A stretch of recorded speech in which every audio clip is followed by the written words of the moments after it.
Assalamualaikum warahmatullahi wabarakatuh. Alhamdulillah. Allahumma salli wa sallim wa barik ala Muhammad wa ala alihi wa ashabihi ajmain. Teman-teman sekalian, kita jumpa lagi kali ini di episode kelima. Masih dalam satu bahasan yang kami beri tajuk Letter to Qalbu atau pesan untuk hati. Dan di bagian kelima ini kita akan mengupas tentang rezeki. Kenapa? Karena ini satu bab yang sering membuat kita gelisah. Bagaimana pesan-pesan penting untuk hati terkait dengan rezeki agar jiwa kita tentram. Saya ingin mulai dengan sebuah pesan yang begitu indah dari Imam Hasan Al-Basri dalam sebuah kesempatan. Beliau mengatakan, "Aku tahu rezekiku tidak akan bisa diambil orang. Karena itu hatiku pun tentram. Dan aku juga tahu amalku tidak akan bisa dikerjain sama orang. Karena itu aku pun sibuk beramal." Ini kalimat indah banget teman-teman, karena ini tentang bagaimana kita menempatkan, mengalokasikan fokus perhatian dan menempatkan kekhawatiran kita pada tempat yang semestinya. Untuk urusan rezeki harusnya kita tentram. Kenapa? Karena yakin rezeki kita nggak akan diambil orang. Dialah Allah yang maha mencukupi. Dan lagi pula, sahabat sekalian, persoalan rezeki itu bukan persoalan banyak atau sedikit, tapi persoalan lapang atau sempit. Saya ulangi, persoalan rezeki bukan persoalan banyak atau sedikit, tapi persoalan lapang atau sempit. Banyak itu nggak sama dengan lapang. Kita mungkin bisa punya banyak, kita boleh punya banyak, tapi perkara kelapangan ini udah perkara kualitas. Ini sudah perkara keberkahan. Jadi banyak sedikit dan lapang sempit ini dua hal yang berbeda. Mungkin kelihatannya mirip, tapi ini seperti bumi dan langit. Terkadang yang sedikit bisa melapangkan, terkadang yang banyak bahkan bisa menyempitkan. Yang paling rugi itu sedikit dan sempit. Sudah mah sedikit, kita miskin tapi kita nggak mau taat. Dan yang utama banyak dan lapang ketika harta itu di tangan orang-orang yang beriman. Sayyidina Utsman, Sayyidina Abdurrahman bin Auf. Jadi lagi-lagi titik tekannya ada pada kelapangan, bukan tentang banyak. Jadi bagi orang yang beriman, wahai hati-hati yang beriman, jumlah angka itu nggak pantas jadi sebab kegelisahan kita. Kenapa? Angka ya cuma angka. Bukan banyak yang bisa bikin kita lapang, bukan banyak yang bisa bikin kita lapang, dan bukan banyak yang bisa bikin kita cukup. Jadi bagi orang yang beriman itu nggak terlalu khawatir dan nggak terlalu pusing dengan urusan hitungan duniawi. Hidupnya penuh dengan peace of mind. Angka cuma angka, 1 juta, 100 juta, 10 miliar, 10 triliun, itu angka. Jaminan kecukupan dan kelapangan datangnya dari Allah Ar-Razzaq, Tuhan yang maha memberi rezeki. Jadi saat kita punya mental kayak gini teman-teman sekalian, kita nggak akan berkecil hati. Saat kita yakin rezeki kita nggak akan diambil orang. Walaupun secara logik nggak mungkin kita bisa menggapai sebuah mimpi karena keterbatasan yang kita miliki, orang beriman itu akan tetap bergerak dengan penuh ketenangan karena dia yakin yang bisa membuatnya sampai pada apa yang diimpikan itu bukan persoalan angka, tapi persoalan keberkahan dalam usahanya. Contoh, taruhlah ada pedagang kecil yang penghasilannya sedikit, tapi dia punya mimpi bisa berangkat umroh haji. Dia akan berkecil hati, karena yang dia lihat bukan kemampuannya. Dia yakin yang bisa nganterin dia ke tanah suci itu Allah. Jadi angka itu tidak menjadi sebab kegelisahan. Itu poinnya, mentalitas keimanan dan tauhid. Maka yang perlu kita kejar bukan cuma banyak dalam konteks rezeki, tapi kejarlah berkah dalam prosesnya. Jangan merasa aman dengan apa yang kita miliki, tapi sebaliknya, jangan juga merasa kecil dengan apa-apa yang dengan kita miliki. Allah itu punya banyak jalan untuk mengantar rezeki kita atau menutup rezeki kita. Jadi banyak yang kita miliki itu bahkan bisa jadi sumber kemelut hidup tuh, kalau nggak disertai dengan keberkahan. Bagaimana mengejar berkah itu? Menjaga Allah dalam perjalanan, melibatkan Allah dalam setiap langkah, membawa Allah dalam setiap aktivitas kita. Apapun yang kita inginkan, kita bawa dalam sujud, kita bawa dalam setiap harap munajat kita. Kita pastikan halal dari hulu ke hilir. Benar caranya, dan berdampak manfaat bagi sesama. Tentramkan hati kita untuk urusan banyak atau sedikit. Sibukkan saja diri kita untuk memastikan bahwa apa yang kita lakukan, apa yang kita usahakan itu penuh dengan keberkahan, jadi amal kebaikan. Insya Allah. Mari kita tegaskan beberapa hal lagi teman-teman sekalian.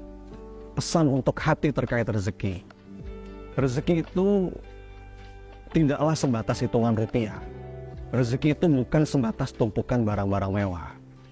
Bahkan rezeki itu bukan tentang apa yang kita miliki, tapi rezeki itu adalah apa yang tentang kita nikmati. Rezeki itu adalah persoalan rasa, nikmat yang kita rasa.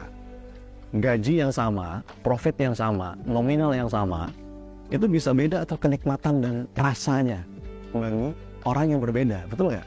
Mungkin kayak ini terjadi. Dua orang punya gaji sama, angkanya sama, yang dia bawa pulang sama, nominalnya sama, tapi berkahnya bisa beda, rasanya bisa beda. Itu logika sederhana. Jadi rezeki itu adalah jaminan. Rezeki itu adalah ketetapan. Cara menjemput rezeki itulah ujian. Dan bagaimana sikap kita terhadap ujian itu akan menentukan nikmat yang kita rasa. Sikap kita itulah yang akan menentukan berkah atau tidaknya rezeki kita. Ada banyak loh di antara kita yang mungkin penghasilannya ratusan juta setiap bulan. Tapi sebenarnya rezekinya nggak sebanyak itu. Apa contohnya? Dia punya uang mungkin ratusan juta, tapi dia nggak bisa makan yang manis-manis. Kenapa? Oh, diabetes. Dia nggak bisa makan yang gurih-gurih. Kenapa? Kolesterol. Dia nggak bisa makan yang asin-asin sedikit karena hipertensi. Kelihatannya berlimpah, tapi sebenarnya Allah sudah mulai mencabut dan membatasi rezekinya. Rasa nikmatnya sudah dikurangi. Jadi teman-teman sekalian, pesan untuk hati terkait rezeki. Rezeki itu adalah anugerah dan manfaat sejati. Kasur yang empuk bisa kita beli, bisa. Tapi tidur yang nyenyak itulah rezeki. Makanan yang paling mahal, di restoran yang paling mahal, bisa kita beli. Tapi lezatnya makan itulah rezeki. Rumah yang mewah bisa kita beli. Tapi ketenangan di dalamnya, kedamaian di dalam rumah itu, itulah rezeki. Maka rezeki itu sama sekali bukan apa yang sanggup kita beli. Bukan tentang apa yang kita kuasai. Tapi rezeki itu adalah nikmat yang kita rasa. Ada banyak nggak kisah orang-orang yang bekerja siang malam, dia nabung uang sampai miliaran. Tapi setelah uang itu udah terkumpul di rekeningnya, rapi tertulis dalam saldonya, habis jatah umurnya. Ayo, pertanyaan saya sekarang, itu rezeki siapa? Dia meninggal dunia bahkan belum sempat menikmati apa yang dia susah payah himpun ketika dia hidup. Makanya rezeki itu bukan tentang apa yang kita rasa milik kita, tapi apa yang kita nikmati. Makanya benar kata Rasulullah dalam sebuah hadis riwayat Imam Muslim, sebenarnya rezeki itu 3.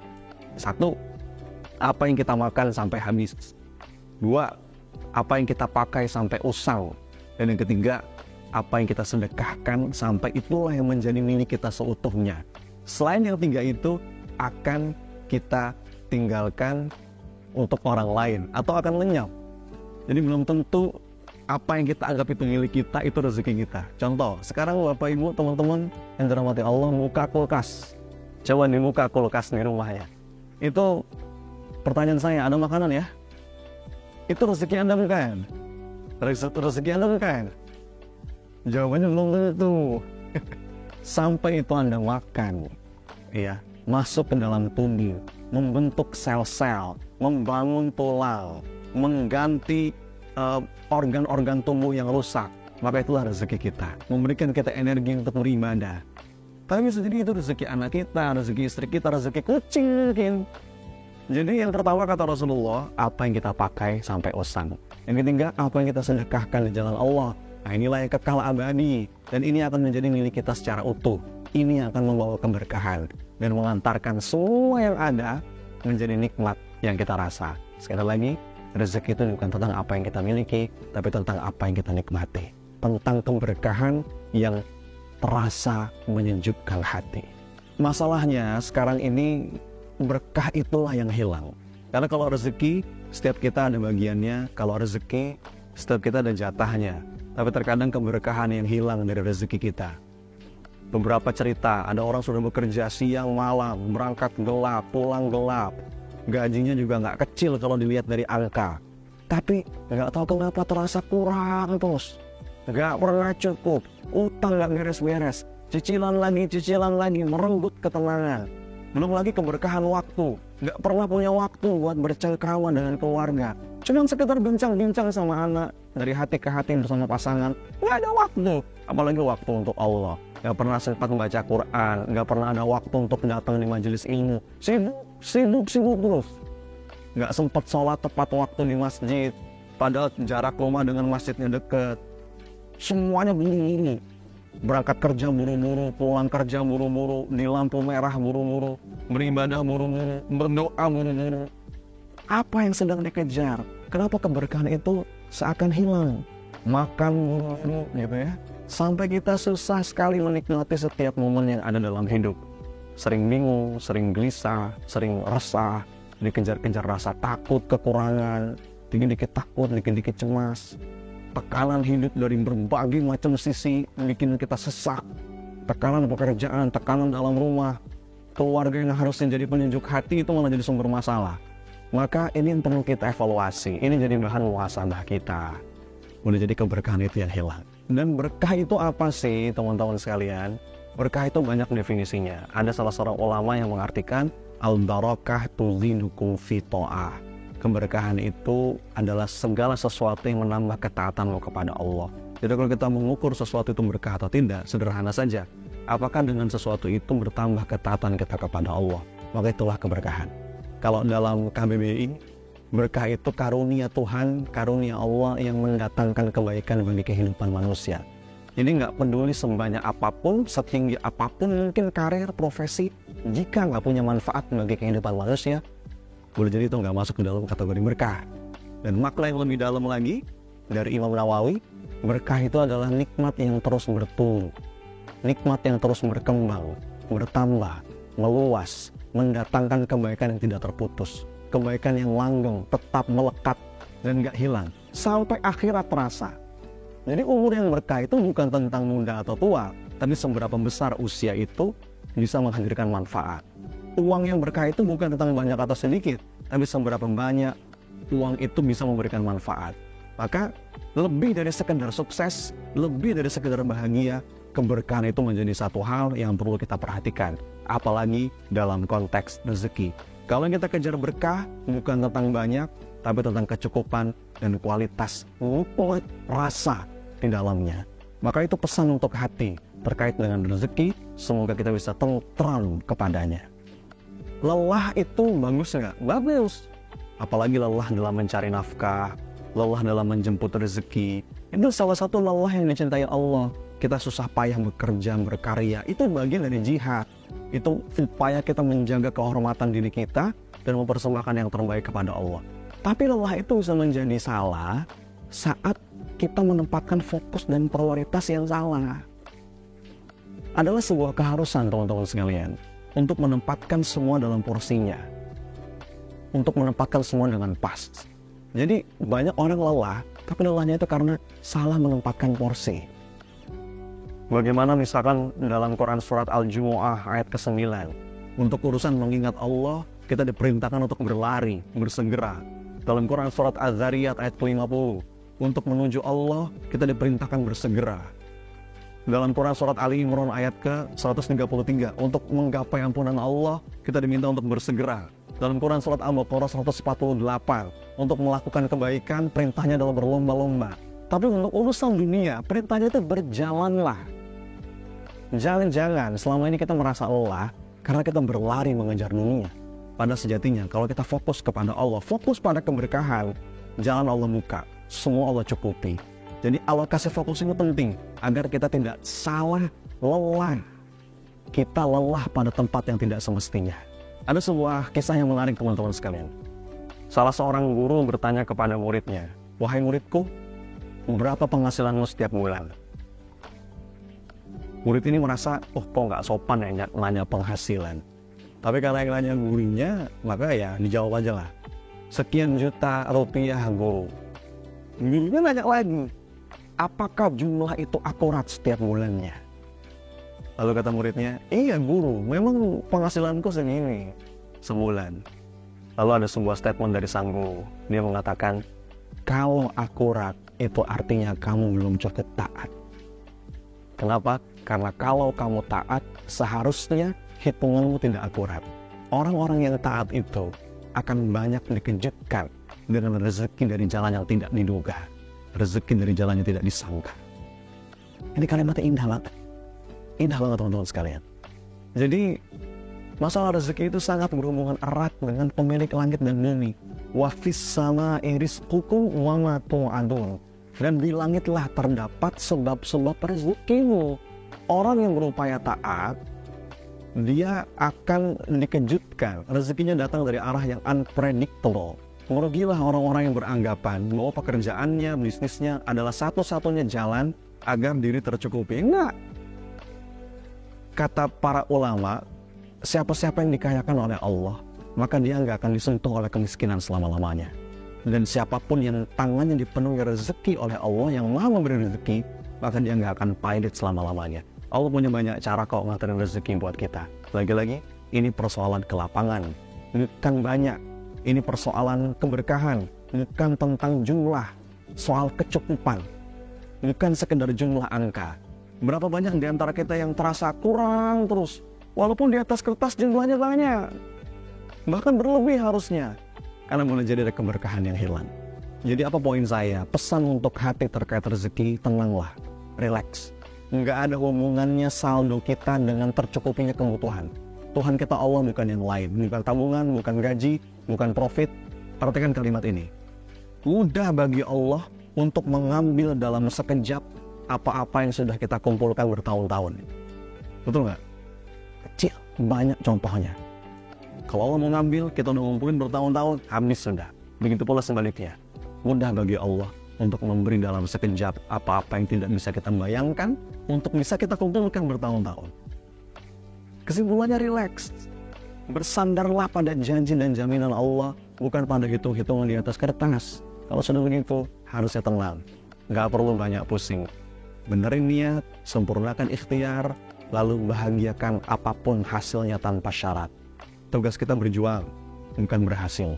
Serahkan kepada Allah hasilnya. Tugas kita bergerak, berikhtiar, lillah, fillah, lillah, berharap dengan itu Allah curahkan keberkahan. Dan Allah zat yang maha memberi rezeki dan yang maha mencukupi. Tenanglah wahai hati, rezeki itu dalam jaminan Allah. Kita itu sering salah khawatir. Kita sering khawatir untuk hal-hal yang sudah dijamin, tapi kita malah mengabaikan hal-hal yang belum dijamin. Urusan rezeki itu salah satu yang sudah dijamin sama Allah. Wa ma min dabatin fil ard illa 'alallahi rizquha. Bahkan binatang melata saja dalam jaminan Allah. Apalagi manusia yang Allah ciptakan dengan sebaik-baiknya bentuk. Maka kalaupun kita mau khawatir, yang kita khawatirkan adalah jangan-jangan berkah itu hilang dari rezeki saya. Kalau rezeki nggak usah dikhawatirkan, semua dapat. Yang perlu kita khawatirkan keberkahan yang hilang. So teman-teman sekalian, kenapa sih tema tentang rezeki ini saya masukkan juga ke dalam rangkaian episode Letter to Qalbu? Karena banyak di antara kita yang begitu cemas, begitu khawatir ketika mencari rezeki. Bahkan alhamdulillah, tidak sedikit juga yang rela menggadaikan dirinya, menghinakan dirinya. Kita sekarang sedang hidup di kondisi, di zaman yang penuh dengan persaingan, pergulatan, yang seakan membawa kita untuk berjibaku, mencari nafkah. Banyak banget orang-orang yang melewati pagi harinya dengan wajah yang tegang, wajah yang panik. Tapi bagi mereka yang tahu Allah sang pemberi rezeki, maka sandarannya, tujuannya adalah Allah. Terus menyempurnakan ikhtiar, tapi berupaya juga untuk terus dekat dan bertawakal kepada Allah. Itulah kunci. Karena dengan kita mendatangi Allah saja, segala kebutuhan akan terpenuhi. Keyakinan atas hal inilah yang perlu kita bawa. Bukan untuk menafikan peran ikhtiar. Ikhtiar adalah sebuah prasyarat mulia untuk mendapatkan nafkah dan menjemput rezeki. Para nabi pun tetap ikhtiar, tapi tekanan utamanya pada ketaatan kepada Allah. Jadi kefahaman akan hal ini akan membuat setiap upaya ikhtiar fisik kita dengan menggunakan akal kita disempurnakan dengan tawakal kepada Allah. Kita tumpahkan tenaga kita, pikiran kita, hati kita berikhtiar setiap hari, tapi mulut kita yakin yang menjamin kita, tempat kita bergantung adalah Allah.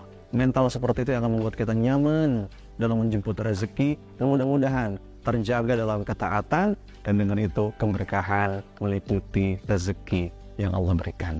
Mudah-mudahan pesan untuk hati terkait rezeki ini ada manfaatnya. Terima kasih teman-teman sekalian, dan saya berharap rangkaian seri e-course A Letter to Paulu ini ada manfaatnya dan semoga Allah ridha. Hatur nuhun. Assalamualaikum warahmatullahi wabarakatuh.